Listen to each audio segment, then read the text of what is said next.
What's up, everybody? It's Gary V, and this is the Sports Card Strategy Show. Because you know this, there is no off-season. No off-season! When you get into this game, the reason why you pay someone like Paul Hickey to get your sports card strategy together is because when you're starting out, you need perspective, you need wisdom, you need insights.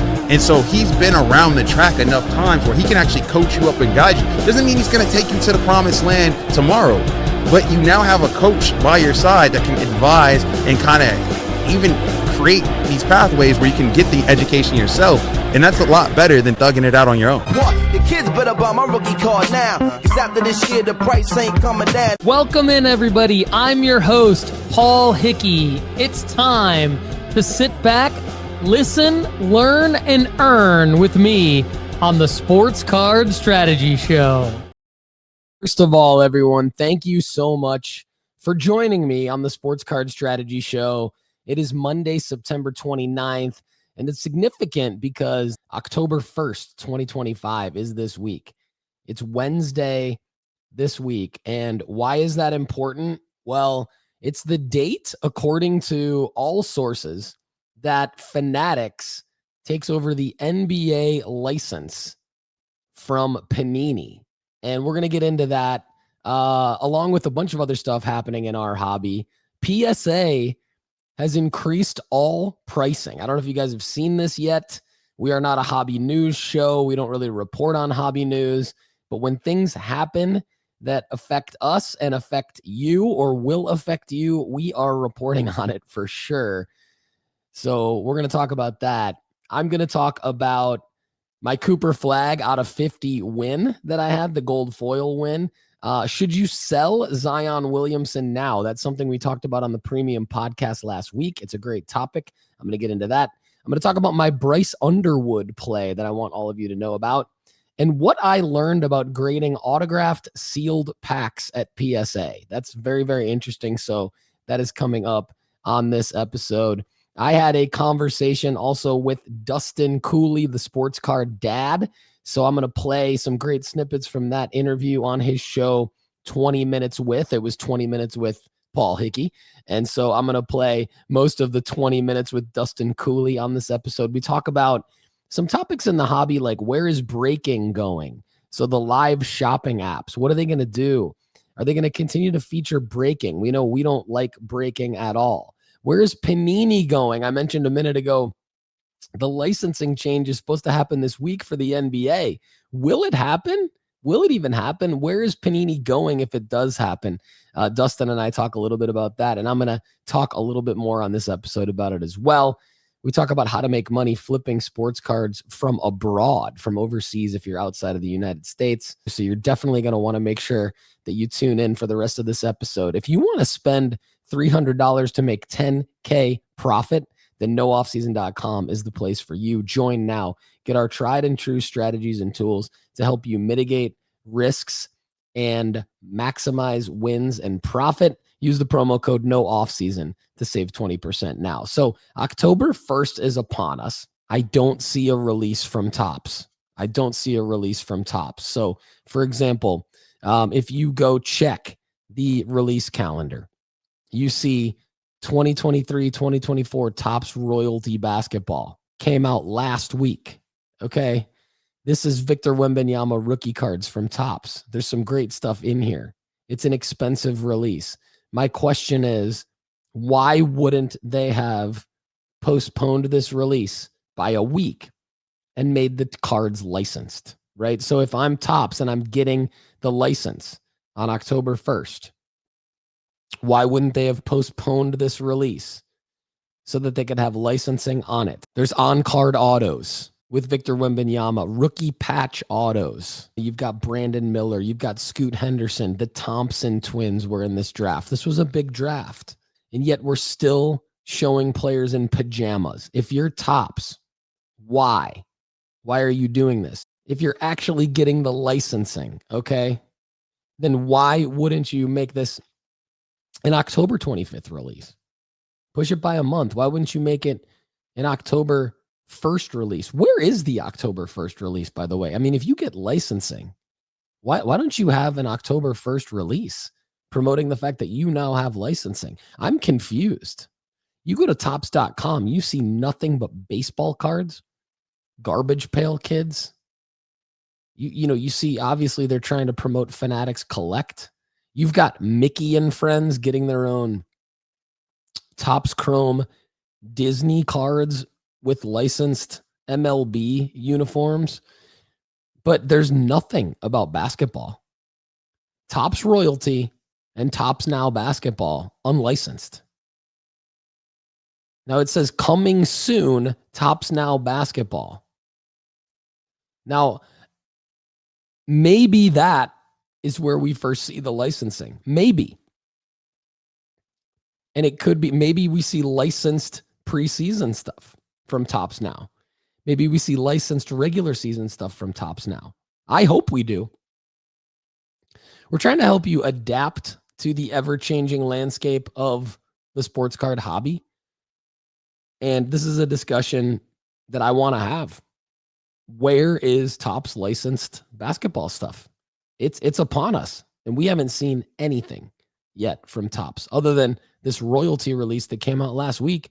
That's a higher end release, and it's unlicensed, and it's super close to the date of when they're supposed to get the licensing. Now, Panini Flawless 2024 basketball launched last week.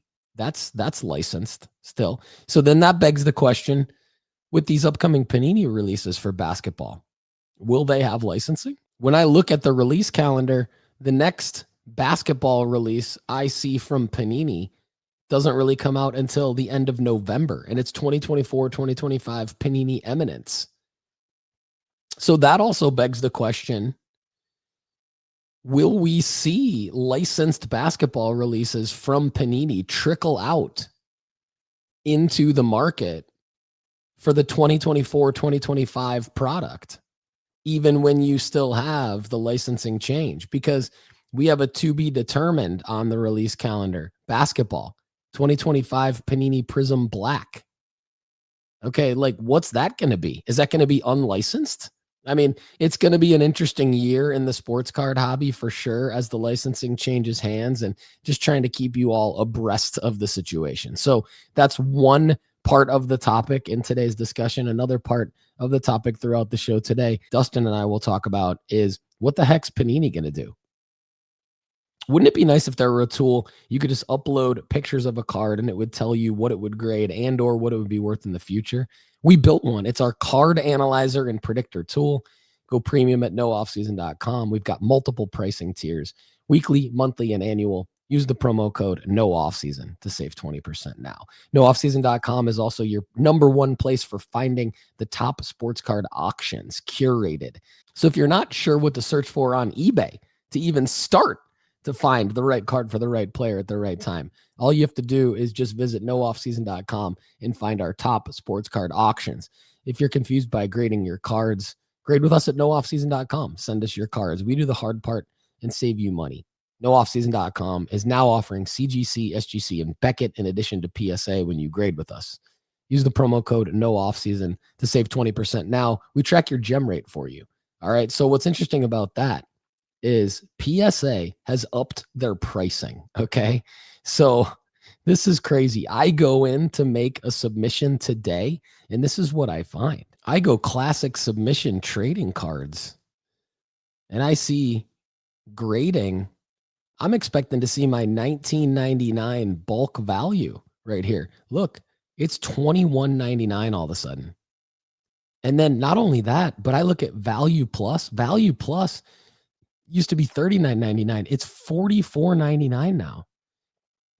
And then you used to be able to just do value for $24.99. It's $27.99 now. So for those of you that are new, you might be like, oh, Paul, it's like $2 more. Yeah, but it's $2 more per card.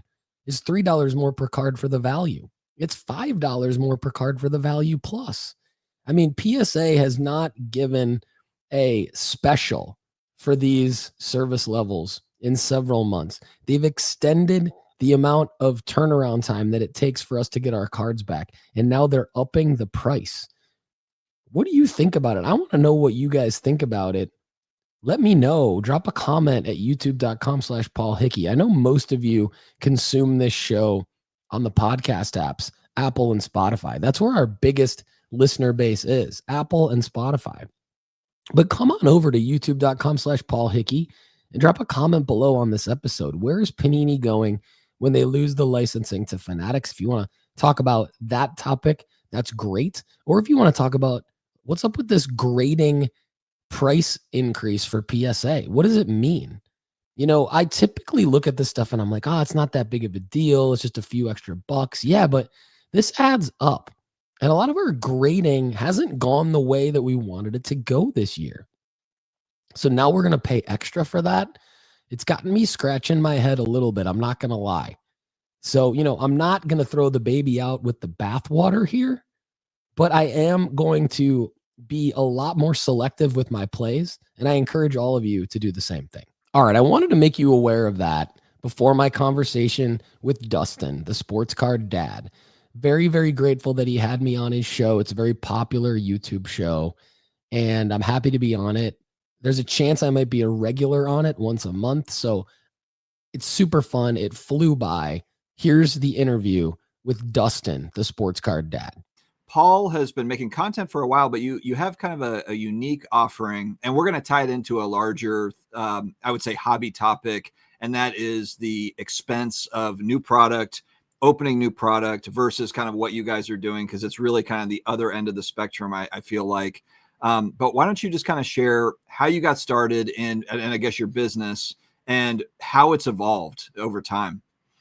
Yeah, thanks for the opportunity to do that. So I found my old sports card collection at the end of 2020, like a lot of us. And it really got my mind thinking, you know, what can I do with this? Is this going to be a hobby? I've always been entrepreneurship driven and entrepreneurial minded. And I've always tended to turn a passion into a business. That's just kind of like how I'm built, because I just really enjoy working and I enjoy, you know, trying to build businesses and make money. And so it's just what I like to do.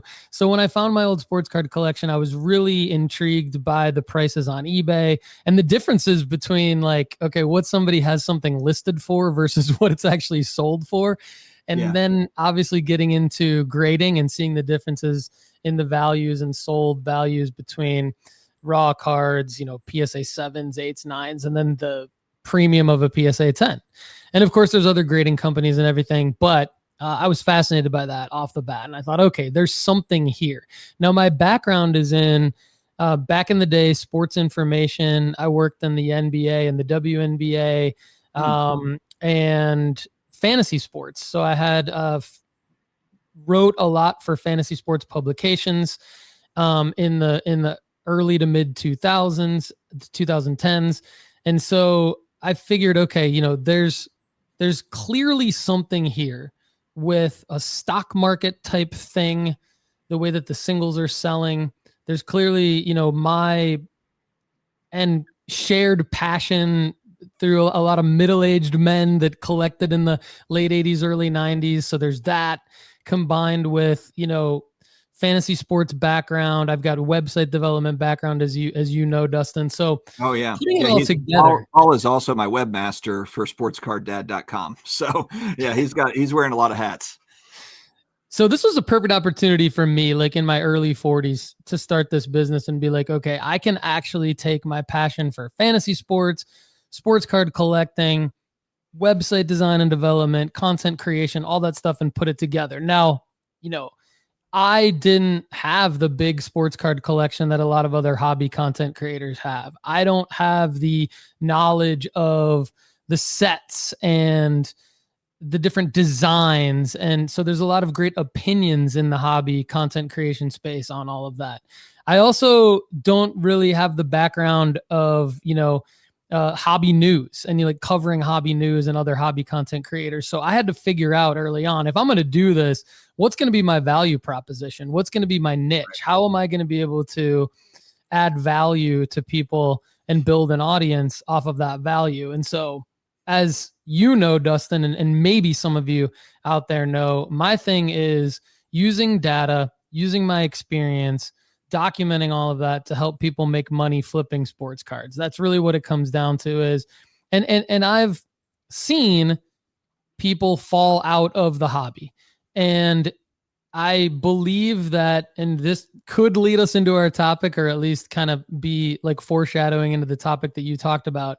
I believe that a lot of reasons why people leave the hobby is because they're just getting crushed financially. They're losing money. So when I say I want to help people make money flipping sports cards, yes, that can come across like a villain statement. I'm a flipper. I'm not a collector, all those things.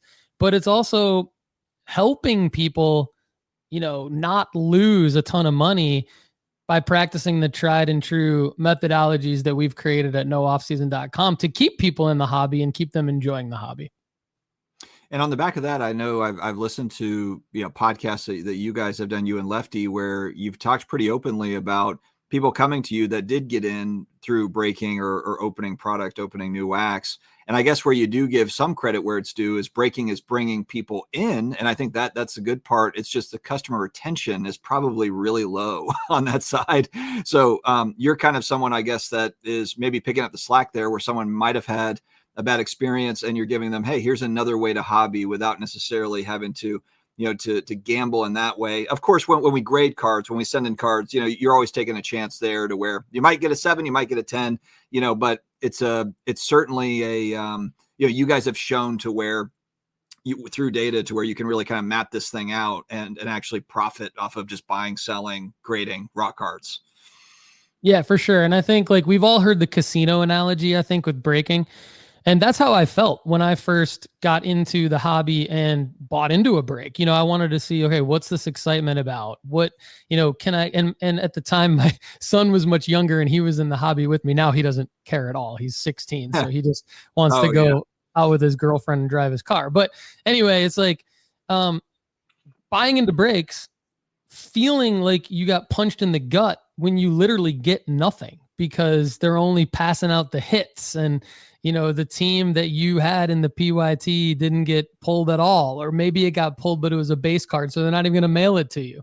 And I just remember that feeling of being like, this feels like I just lost money at the roulette wheel, and I don't like that, now, because what is there to do now? And so I think there's a lot of confusion with new people coming into the hobby, the way that I mentioned I did back at the end of 2020. And I think the confusion comes from not only, okay, cards aren't made the same way they were. Now there's all these different variations and parallels and inserts, and there's not just 1 or 2 sets a year made by the manufacturer. There's literally like 1 or 2 sets a week launched by the manufacturer. And then there's live shopping, right? Which kind of continues on the breaking discussion. So yeah, it just boils down to breaking is gambling. You're wasting your money. It's not the way to stay in the hobby. I think people justify it as entertainment, but I don't even want them to do that. I want them to never buy into a break, and there's ways to be entertained in the hobby without ripping wax, without buying into breaks. And dude, I know the criticism is coming because whenever I get on someone's podcast and say this, I get lambasted with, okay, Paul, but where would the singles come from? I have a counterpoint to that as well, but I'll stop there, Dustin. I mean, it just basically boils down to, like you said, the thing that's made me the most passionate to be outspoken on the topic is people that have come into my community and said, I'm so happy that I found you guys because I was getting crushed. And I wish I would have found you 6 months ago because I've wasted $30,000 and I'm just like, my mind is blown, So we definitely want people finding us quicker than that, but you're right. It is a gateway into the hobby for better or worse.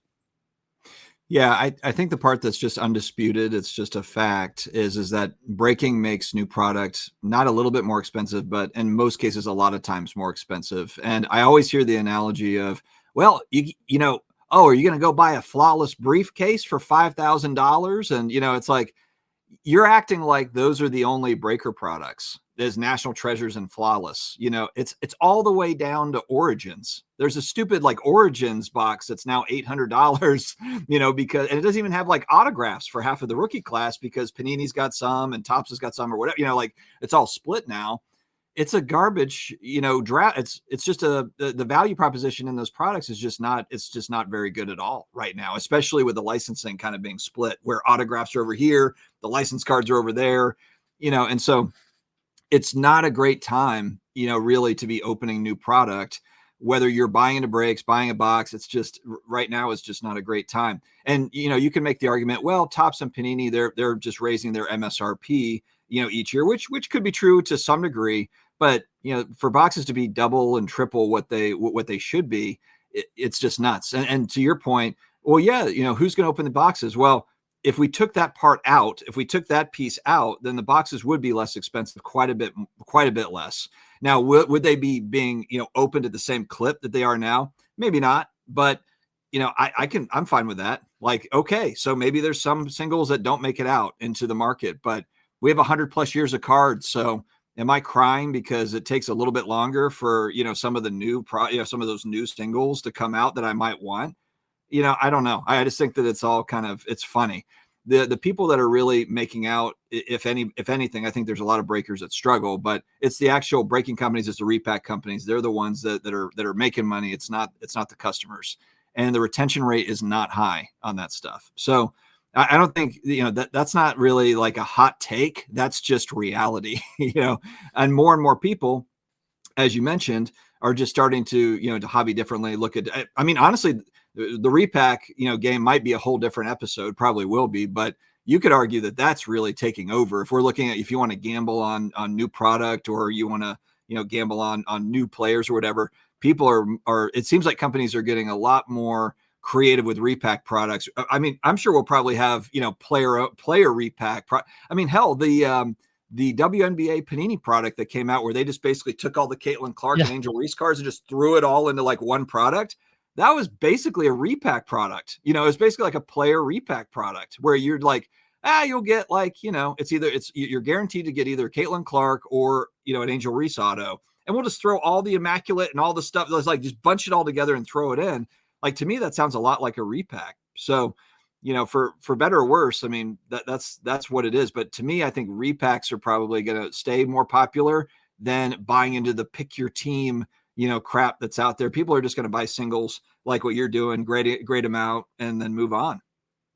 That's you make a lot of good points in there. Like, I think number one is buy the singles, you know, like to your point, breakers will try and throw out the, you know, it's cheaper to buy into 3 different PYT breaks for the Colorado Rockies. I'm going to use the Ethan Holiday analogy coming up because I'm sure he'll be in Bowman draft, right? So Ethan Holiday and Bowman draft coming up probably in the next few months. That's going to be one of the next big ones where it's like, buy the Rockies in 5 different breaks, and that's going to be cheaper than, you know, buying the box of wax to try and get Ethan Holiday out of. And I'm sitting here going, just buy Ethan Holiday. You know, just go buy buy the card that you want. And by the way, don't do it until a particular time. Like, don't do it until, you know, probably 4 to 6 months after the release comes out, because the price always goes down. That's probably another topic for another show. Like you talked about the repacks. But yeah, the other thing you mentioned in there, which I think is a great point, is like the Panini product with the rookies, the rookie release that came out. That is, I believe, some foreshadowing or some testing to where I think the manufacturers are going to start to go, because Panini also just auctioned off singles for the first time that I know of. Oh, did they? Paige Becker's All-Star. So they auctioned off 31 total Paige Becker's cards, all autographed. One was a 1 of 1, and the other 30 were the parallel off of the 1 of 1. And what was interesting about that is it was the 1 of 1 started as a Dutch auction starting at $15,000 and then obviously moving down. And so to make a counterpoint out there to everyone who's probably slamming me right now about how can a flipper come in here and say that he buys singles when clearly the way that they get to the market is through breaks and ripping wax. I understand that, but it's not the only way singles get to the market. people who listen to the Sports Card Strategy Show and subscribers of nooffseason.com have been buying singles directly from the manufacturers for the last several years. They grade better. They still sell well. They allow you to flip and get immediate profit. And so I'm not saying like go out and buy these Paige Beckers singles, but I think we're going to start to see more of that. I agree with you too. I think we're going to start to see more of these sort of like manufacturers repack, if you will, type products. We saw the Victor Wembanyama Mercury last year from Topps, and that's obviously it's different than what you're talking about with Panini, kind of mixing the rookies together, but it's not totally different. I mean, you kind of know what you're getting. You're getting Victor Wembanyama cards. It's kind of funny because you got me thinking there. Fanatics Topps, they have Fanatics Collect as kind of their auction house. So they have an auction house arm. Panini, at least right now, does not have that. But what you're kind of saying is, well, Panini's website just became the auction house. And so we're going to manufacture the cards and then we're going to auction them to you and forget about packs. I mean, I'm sure they'll have, they'll have packs too. But what stops Panini from doing kind of the Arena Club model, where it's like they manufacture and then it's like you just open up a digital pack. They probably already have, I'm probably missing that they have Panini Digital or whatever, but it's real cards, kind of like with Arena Club, you're opening a digital pack with real cards. Why they might just say, well, you know what, forget about the secondary market people. Like they're going to try, just like with their reverse Dutch auction. That is a mode to make sure that they capture as much secondary market money as they possibly can. That is the 100%. Whole point of that. Yeah. So I think too, you got me thinking also, Panini's had this encased product forever. And so what's to stop them from, to your point, like that would be exactly what Arena Club's doing, where Panini just has encased cards. Maybe it's BGS graded cards like that particular product. And that's what you're getting. So it's like, you open the Panini slab packs and, you've got the BGS 9 in there of a particular card. You've got a BGS 9.5 in there of a particular card. So they already have that partnership for the encased. I believe it's just a hobby only and then directly from Panini's website product. So yeah, man, I think we're definitely at the precipice of a lot of different stuff that the manufacturers are going to try to do, especially with the licensing changing hands. You're already seeing Panini do weird stuff with like an Ohio State release, and it's a mixed product. You've got Katie Smith, Michael Redd, and Jeremiah Smith kind of all in the same product. A bunch of different weird stuff happening. Yeah. How much are you loving kind of all the online digital integrations that you see with like PSA is a perfect example of this, where, you buy a card off ComC, you can grade it there. You buy a card, where like off eBay, you can grade it like directly you can send it directly to PSA, and that'll probably just keep on evolving that way to where hell, we just talked about Panini's website. You'll probably have it to where you buy the damn thing on Panini and then you just click a button and it goes to PSA to get graded, or Topps or wherever it is.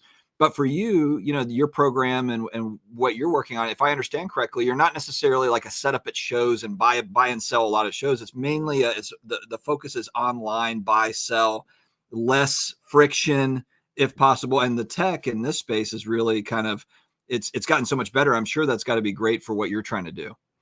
Definitely. So that's kind of phase 2 of my story. Is like the reason why I started nooffseason.com is to give people a place to flip sports cards from wherever they are in the world. And so when I started nooffseason.com, I lived in Spain. I lived in Spain from 2018 through 2022. And I mentioned I had found my old sports card collection. That was when I just came back to the States to visit. So when I moved back to Spain, or when I traveled back to Spain after that visit, I thought, okay, how can I help people who are in my position?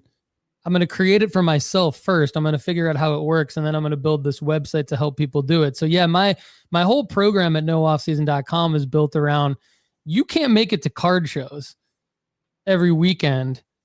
Maybe you're traveling, maybe you live abroad. How can you still participate in this hobby and make money flipping, doing the things that everybody else is doing?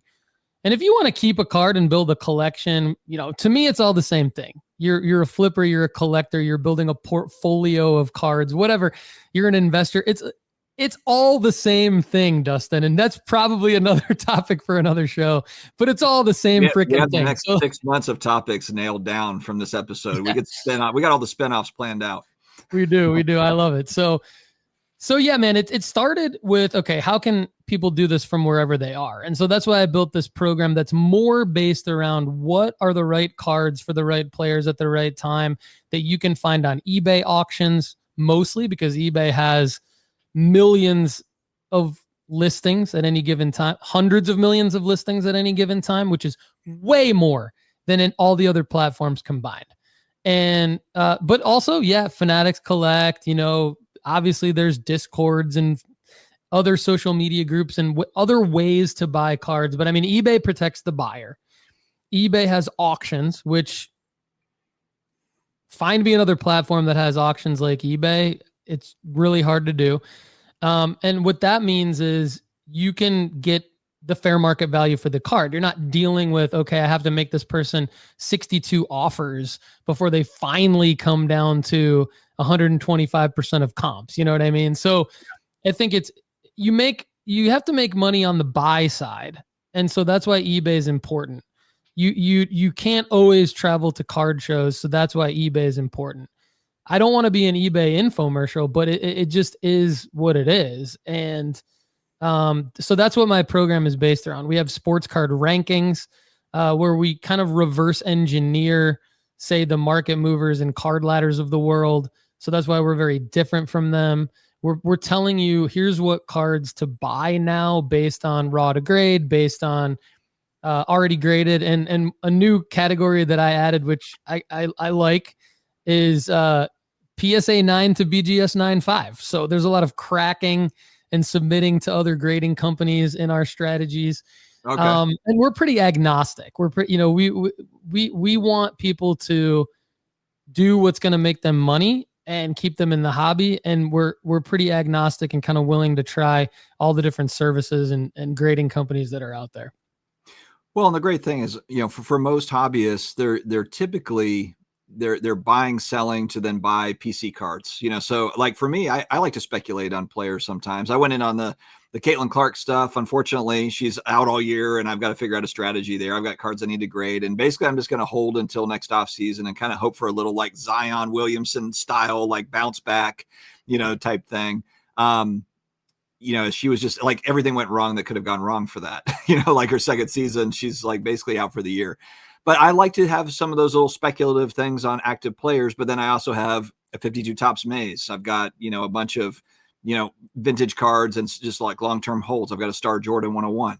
So but I like that as a fun part of the hobby, to be able to flip cards to buy other things and just to see like, man, am I right? Am I right on this player? That's always the fun thing with sports. You're trying to figure out, am I right on this up and coming prospect, or is this undervalued? Is this quarterback going to be good, or is this outfielder going to be good, or whatever? So that's always going to be a part of what we're doing. So I like the fact that you do a mixed bag of established players or, vets or people that are out of the league. I've seen you buy and sell Michael Jordan cards. And so it's not just like it's new folks coming out, but it does feel like there is a lot of opportunity where you have like the Arch Manning that comes, that you've got kind of the build up for a player, and you can take advantage of little windows to buy and sell. And that's really what the whole thing is about. It's fun. Yeah. We talk about having selling markers. So for a guy like Arch Manning, for a guy like even Victor Wembanyama, who, as much hype as he has and expectations as he hasn't done anything yet. So we have to, when we buy current players, we have to have a selling marker in mind, because we've seen what's happened. You mentioned Zion, we've seen what's happened with Zion cards, Ja Morant. We used to look at the 2019 NBA draft and go, oh my gosh, that was the greatest thing ever. And that's kind of what started the ultra modern hobby and everything like that. And now none of those guys' cards are worth anything. So we have to have a selling marker where we can get out by a particular time. What that means is, with current players and prospects, we're not always going to make money. So what I tell people is, when you buy the right card for those players at the right time, what you're doing is you're putting yourself in a position where you're not overpaying. And so and then when you have a selling marker in mind and you get out, I remember you told me you bought some Drake May cards leading up to the NFL draft a couple of years ago. And so, 2024. And so when Drake May was drafted, if you sold those cards in that time period, you did the right thing. You put yourself in a position where, regardless of what happens with Drake May, you maybe made a little bit of money, but you didn't lose a lot of money. So what I tell people is when you buy those ultra modern cards, you're probably going to only win 20% of those purchases. But the 20% of those purchases you win, you're going to win enough to have made it worth it, because the other 80% that you either lost or broke even, you didn't lose a ton of money. You made enough on the 20% to have justified all of your effort in the whole play on a guy like Drake May, Arch Manning, Victor Wembanyama. So to your point about Michael Jordan cards, now I'm in a position where I feel like, okay, like allocate a certain amount of your portfolio to the more established players, but buy the cards. When you look at the historical data, buy the cards that show that there's still promise and upside in the future. Don't just go buy any Steph Curry, any LeBron James, any Aaron Judge, Shohei Ohtani card. Buy the ones that have the right mix of accessibility and desirability. And I think that's a little key phrase that I want to continue to say very often, because you want a high enough pop count to where the card is going to sell often enough to give buyers and new buyers in the hobby confidence that there's a value on this card. And so you want the desirability, you want the pop count to be just low enough to where it's desirable. So that's where we get into a lot of the Prism Silvers. That's where we get into a lot of, Topps Chrome Refractors, different cards where it's a slight parallel off the base. It's not the base, but it's not the gold out of 50 or it doesn't have to be the out of 99 to be valuable. In some cases, the Prism Silver can be more valuable than, the out of 499. Yeah, no, I think that's a good point. And I like that's kind of the work that you're doing, is really trying to dive into which cards. That's really tricky when you're looking at active players. I mean, even Tom Brady, who is retired, he's the GOAT. He was a rookie in 2000, 25 years ago. He's got a ton of cards for a guy that was a late round pick. You'd think, man, for a late round pick, why the hell they print so many damn Tom Brady cards? But he's got a lot of cards, and that's just his rookie year. And then you got 20 years of playing, so finding the right cards, the right mix. I think that you guys do a really good job of that.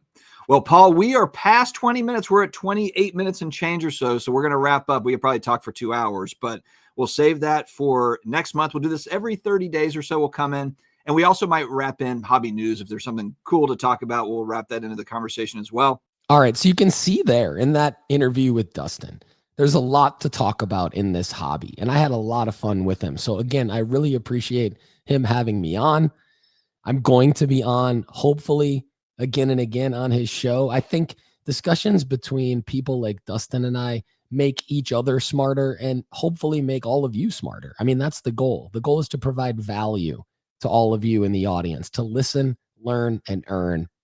Make money flipping sports cards. Stay in the hobby. If you like the content on this show and want more, go premium at nooffseason.com to get unlimited advice answered on our Friday podcast for premium members called the Premium Pod. Use the promo code NOOFFSEASON to save 20% now. All right, I want to talk about a recent experience that I had with PSA where I submitted a type of item for the first time ever.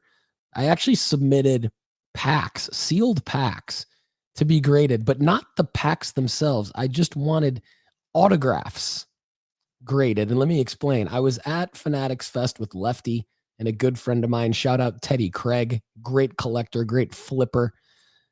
And we were there at Fanatics Fest with Ziggy. And we were all like, hey, Gary V's out. V Friends booth. We love him. We're friends with him. Let's go say hi. So he was signing autographs. So we got handed a few V Friends blaster box Topps Chrome packs. Sweet. And we had Gary sign them. And then we thought, okay, what do we do with these? and I thought, well, hey, ideally it'd be great to have them slabbed by a grading company with the autograph graded. Well, I learned something new. You can't really do this. I tried to do it at CGC. My contact at CGC, who's awesome, shout out Susan, she said, yeah, we don't really do this. Like, we would authenticate the autograph. We could grade the autograph, but the pack wouldn't be slabbed.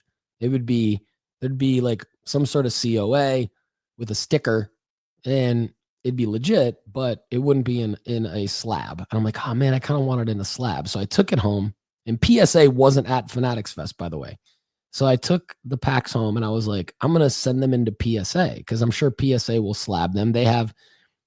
I've seen like graded packs of cards. Well, going through the PSA website. Okay, so here's basically what I had to end up doing. I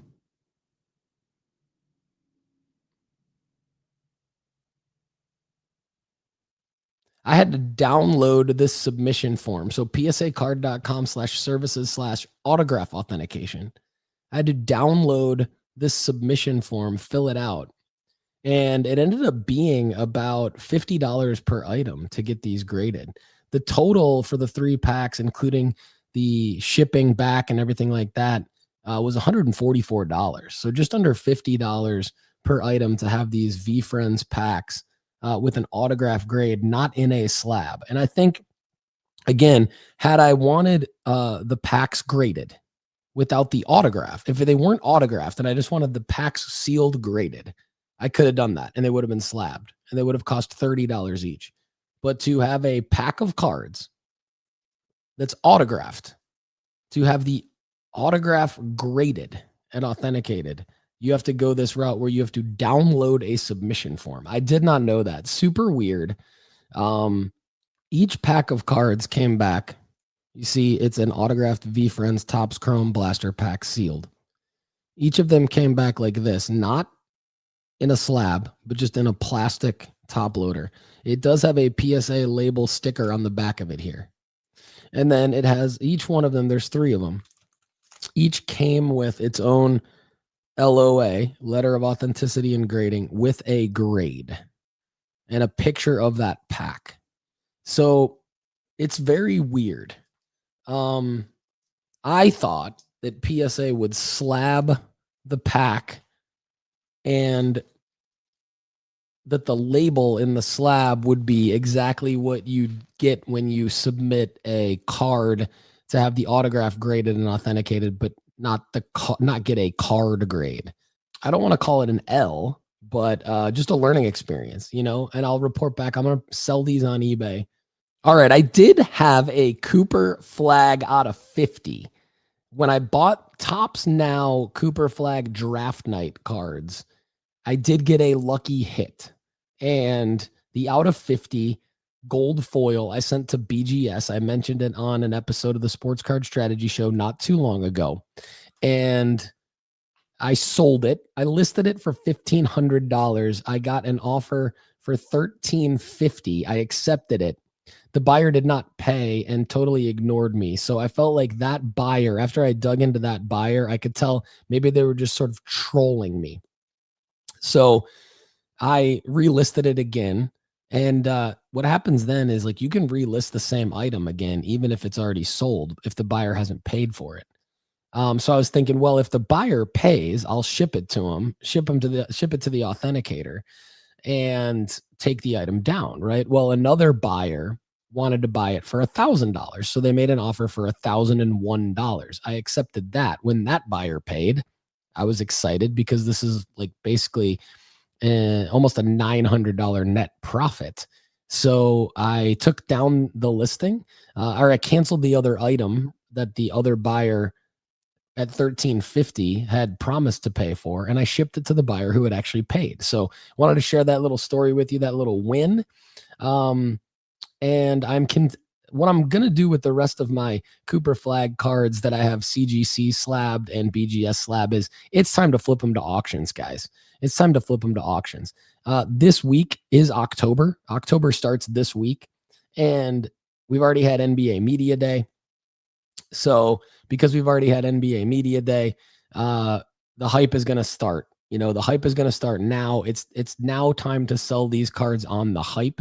So I am flipping them to auctions. I've created a couple of comps that are real comps through my previous sales of these cards that I feel good about. And I hope that the auctions end at or above the comps that I have already sold. So plus, these cards are still at PSA. I still have about 25 of these cards at PSA. So I need to sell the CGC and BGS slabs so that when the PSA cards come back, those are the only cards that I have to sell. And by the way, I still have Cooper Flagg Panini instant draft night cards at PSA and BGS. So that really, really, really emphasizes any cards of the Topps Now draft night Cooper Flagg that you are all holding. It's time to sell them in auctions. Okay, speaking of NBA Media Day, Zion Williamson made the news because apparently he's got himself in the best shape of his life. And because of him being in the news, we've seen an increase in his 2019 Prism Silver 248 PSA 10. This card is a pop 1851. And if you go back through the all data of this, it has sold for some insane prices over the last 5 years. Now, it's leveled out over the last 2 years to where you can buy it for under $200 in certain pockets of the year and then sell it for over $300 in certain pockets of the year. Well, it sold last week several times for over $350, which is the first little pocket in a while that it's gotten that high, because it sold in August for $174. And now we're in a situation where it has sold just a month later for almost $400. So the question is, should you sell this card? Well, it depends, right? It depends on your situation. How many of this card do you own? How much did you pay for this card? Were you astute and listened to our advice and buy the right card for the right player at the right time in an auction? So did you pay less than $200 for this card? And now are you up 140%, right? If you are, I think it's a great time to sell this card. Now, there are also Zion Williamson trade rumors, which there are just about every year anyway.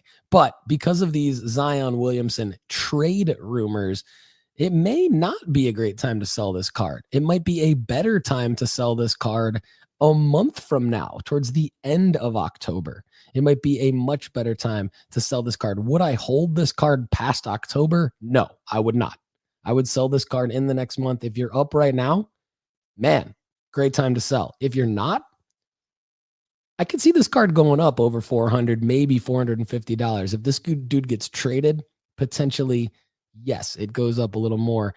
I don't know that it's because of the potential trade as much as it would be the excitement of wherever he does get traded, and then his debut in that city would be also a great selling marker. So we talked about it on the premium podcast last week, and I wanted to bring it up again on the Sports Card Strategy Show. Again, I think it's a great time to sell this card, but I could see holding it for one more month. At least you should definitely list it right now. List it for $400, list it for $450. Buy it now. If somebody snags it, great. If they don't, then flip it to an auction at the end of October. Zion Williamson, 2019 Prism Silver PSA 10. All right. I did something that I don't normally do, and that is I bought a card of a U of M Wolverine, Bryce Underwood.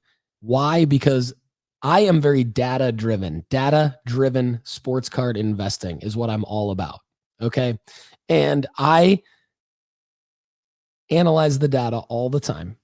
And the data has told me that over the last several years, I have made the most profit and lost the least amount of money. Like, I've basically only profited and I've made the most profit on Topps Now and Panini Instant print on demand plays. When I know it's a top player, and not only is it a top player, but it's one of their first ever cards. So I use the phrase a significant card in that player's ecosystem of cards. Bryce Underwood doesn't have that many cards out right now.